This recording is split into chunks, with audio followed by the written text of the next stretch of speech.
దానికి ఒక్కరిని పరిగణలో తీసుకుంటే కేవలము ఇవాళ ఇక్కడికి వచ్చే సంఖ్య 3,27,700 మంది మాత్రమే. వరంగల్ ఇప్పటి జిల్లాలో రేవంత్ రెడ్డి చేసినటువంటి కుట్రలో భాగంగా, ఎగవేతలో భాగంగా, నయా మోసంలో భాగంగా ఇవాళ ఈ పథకం నీరు గారిపోతుంది. కూలీలకు ఎగనామం పెట్టేటువంటి కుట్ర చేస్తున్నాడు రేవంత్ రెడ్డి. సో దీనివల్ల అయ్యేటువంటి ఖర్చు వాళ్ళకి అయ్యేది కేవలం ఈ పథకం అమలు చేస్తే సంవత్సరానికి 390 కోట్ల రూపాయలతో ఈ పథకాన్ని మొత్తం అమానిపించే ప్రయత్నం చేస్తూ ఉన్నాడు రేవంత్ రెడ్డి ప్రభుత్వం. దీన్ని బీఆర్ఎస్ పార్టీ తీవ్రంగా తప్పుపడుతున్నది.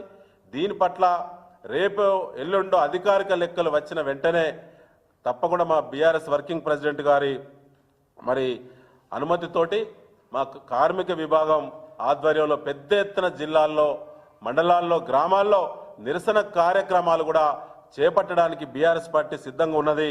దాని కార్యాచరణ తప్పకుండా పార్టీ ఇస్తుందని మేము భావించడం జరుగుతూ ఉన్నది. ముఖ్యంగా మిత్రులారా, ఇంకొక ప్రధాన అంశం ఏంటంటే ఇవాళ స్థానిక సంస్థలు ఎన్నికలు వస్తున్నాయి కాబట్టి ఇవన్నీ వస్తున్నాయి. ఇందులో ప్రధానంగా రేషన్ కార్డ్స్ 18 లక్షల మంది దరఖాస్తులు పెట్టారు. కులగణన పేరు మీద తీసుకున్న వివరాలు చాలామంది కులగణనకు ప్రజలు సహకరించలేదు. చాలామంది భయపడ్డారు. 4 వీలర్ ఉన్నటువంటి వాళ్ళకి ఎలిజిబిలిటీ లేదని చెప్తా ఉన్నారు క్షేత్రస్థాయిలో. అదేవిధంగా ప్రైవేటు కంపెనీలో పనిచేసే వాళ్ళకి ఎలిజిబిలిటీ లేదంటున్నారు. తర్వాత ఇంటి రుణం కోసం ఎవరైనా ఐటీ అకౌంట్ ఓపెన్ చేస్తే ఐటీ పేయర్స్కు రేషన్ కార్డు ఇవ్వమని చెప్తా ఉన్నారు. మొన్న జరిగినటువంటి కులగణన ఏదైతే జరిగిందో కులగణనలో చాలామంది ప్రజలు పాల్గొనలేదు.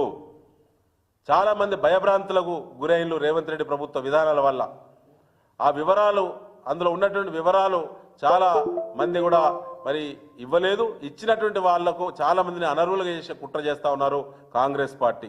18 లక్షల దరఖాస్తులుంటే ఇవాళ 4-5 లక్షల మందినే ఎలిజిబిలిటీ చేసి తప్పించుకునే ప్రయత్నం చేస్తూ ఉన్నారు. ఆ గైడ్లైన్స్ చూస్తే కాంగ్రెస్ పార్టీ యొక్క విధానాలు. ముఖ్యంగా మిత్రులారా, ఇవాళ కాంగ్రెస్ చేస్తున్నటువంటి నయా మోసం, నయా వంచనలో ఇలా ప్రజలు బలి కావద్దు.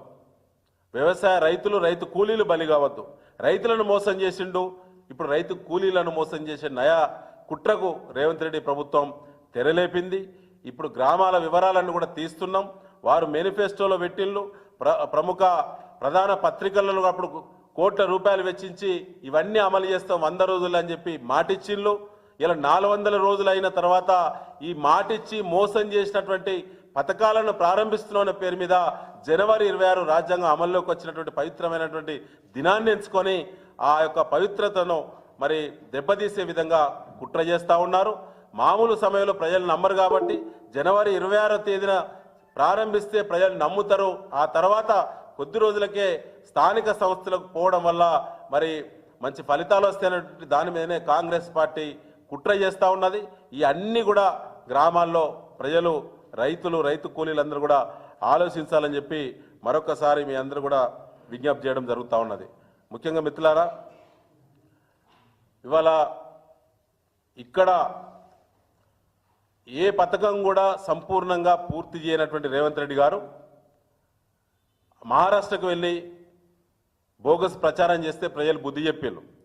ఢిల్లీకి వెళ్ళి బోగస్ మాటలు చెప్తే ఢిల్లీలో కూడా బుద్ధి చెప్తారు కాంగ్రెస్ పార్టీకి. ఇవాళ ఈ రాష్ట్రంలో స్థానిక సంస్థల ఎన్నికల సమయం వచ్చింది కాబట్టి ఈ పథకాల డ్రామా తప్ప మరొకటి కాదు. చిత్తశుద్ధితో అమలు చేసేటువంటి ప్రభుత్వానికి చిత్తశుద్ధి ఉంటే ఈ రకమైన కోతలు, ఎగవేతలు, మోసాలు ఉండయి. ఈ రకంగా ప్రతి పథకాన్ని కూడా 100% మందికి ఇస్తామని చెప్పి ఇవాళ 3% మంది కూడా మించకుండా అబద్ధాలు ఆడేటువంటి కాంగ్రెస్ పార్టీకి బుద్ధి చెప్పాలని రైతు కూలీలందరూ కూడా రాబోయే బీఆర్ఎస్ ఆధ్వర్యంలో తీసుకునేటువంటి కార్యక్రమాలకు అందరూ కూడా సహకరించి పోరాటాలలో, దీక్షలలో, నిరసనలలో కలిసి రావాలని చెప్పి మీ ద్వారా మేము విజ్ఞప్తి చేస్తా ఉన్నాం. Thank you. మొత్తం 58,50,000 పైచిలుకు మందిని కేంద్ర ప్రభుత్వం ఇచ్చిన గైడ్లైన్స్ను అనుసరించి రాష్ట్ర ప్రభుత్వం జాబ్ కార్డ్స్ ఇష్యూ చేసింది 50,000. అందులో ఇవాళ ప్రతి రైతు కూలికి ఇస్తామన్నారు, ప్రతి వ్యవసాయ కూలికి ఇస్తామన్నారు. ప్రతి వ్యవసాయ కూలికి ఇస్తామనో స్పష్టంగా మేనిఫెస్టోలో పెట్టిళ్ళు. ఎన్నికల ముందు కోట్ల రూపాయలు ఖర్చు పెట్టి ప్రధాన పత్రికలో యాడ్స్ ఇచ్చి ప్రజలను మోసం చేసిళ్ళు. ఇవాళనో జాబ్ కార్డు ప్రామాణికం అంటున్నారు. ఆనాడు జాబ్ కార్డు గురించి చర్చ లేదు. తర్వాత జాబ్ కార్డు అంటే కుటుంబ సభ్యులు అందరూ వస్తారు అందులో. అంటే కుటుంబ సభ్యులు 4, 5 ఉన్నారనుకోండి, ఆ జాబ్ కార్డుకి ఒకరినే సెలెక్ట్ చేస్తామంటున్నారు ఇప్పుడు. అప్పుడు ప్రతి వ్యవసాయ కూలికి అన్నారు. అంటే ప్రతి అడుగుకు ఒక మోసం, ప్రతి మాటలో మోసం, ప్రతి హామీలో మోసం, అడుగడుగున మోసం. ఇప్పుడున్న పరిస్థితిలో ఇప్పుడు మాకున్న వరంగల్ జిల్లా అంచనా తీసినామండి. 11 మండలాల్లో 11 గ్రామాల్లో ర్యాండమ్ చెక్ చేసినాము. వాళ్ళు ఇప్పుడు ఇచ్చిన హామీ ప్రకారంగా జాబ్ కార్డ్స్ ఉన్నటువంటి వాళ్ళకి 40% పైబడి అర్హత ఉండాలి అన్నాడు వాళ్ళు ఓట్లు వేయించుకున్నప్పుడు. కానీ ఇవాళ అమలు జరిగే వరకు వచ్చేసరికి కుటుంబాల సంఖ్య 5.6% దాటుతలేదు కుటుంబాలు. కానీ ఇచ్చిన హామీ ఏంటి? ప్రతి వ్యవసాయ కూలికి అన్నారు, ప్రతి వ్యవసాయ కూలికి అన్నారు, ఇండివిజువల్కి ఇస్తామన్నారు. ఇప్పుడు కుటుంబాన్ని ప్రామాణికం చేసుకుంటున్నారు. రుణమాఫీ ఎప్పుడో ప్రతి రైతుకు అన్నారు.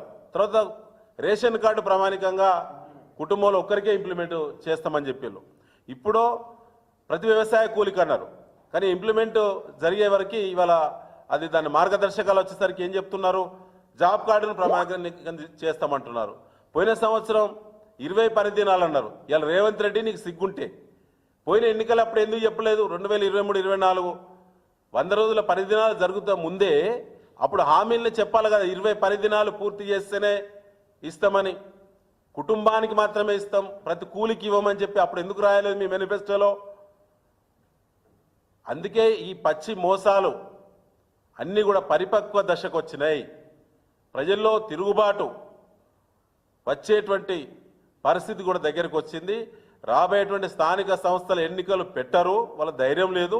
పెట్టే పరిస్థితి గతంలో తెలంగాణ ఉద్యమం జరిగినప్పుడు ఊరి పొలిమేరల దగ్గర ఎట్లయితే ముళ్ళకంప రాళ్ళు చెప్పులు అడ్డం పెట్టిల్లో, ఇలా బ్యానర్లు నల్ల బ్యానర్లు పెట్టిల్లో, ఇలా ఆ పరిస్థితి మళ్ళీ స్థానిక సంస్థల ఎన్నికల్లో కాంగ్రెస్ పార్టీకి, వాళ్ళ అధికార పార్టీ ఎమ్మెల్యేలకు, వాళ్ళ మంత్రులకు, ముఖ్యమంత్రికి ఆ పరిస్థితి మళ్ళీ వస్తుంది. తప్పకుండా నిరసనలు ఆ పద్ధతిలో ఉంటాయి.